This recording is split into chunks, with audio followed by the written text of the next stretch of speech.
After making a decision, the saintly persons and sages churned the thighs of the dead body of King Vena with great force and according to a specific method. As a result of this churning, a dwarf-like person was born from King Vena's body. That a person was born by the churning of the thighs of King Vena proves that the spirit soul is individual and separate from the body. The great sages and saintly persons could beget another person from the body of the dead King Vena. But it was not possible for them to bring King Vena back to life. King Vena was gone, and certainly he had taken another body.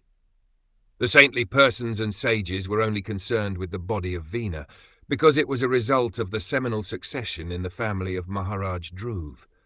Consequently, the ingredients by which another body could be produced were there in the body of King Vena. By a certain process, when the thighs of the dead body were churned, another body came out. Although dead, the body of King Vena was preserved by drugs and mantras chanted by King Vena's mother. In this way, the ingredients for the production of another body were there. When the body of the person named Bahuka came out of the dead body of King Vena, it was really not very astonishing. It was simply a question of knowing how to do it. From the semen of one body, another body is produced, and the life symptoms are visible due to the souls taking shelter of this body.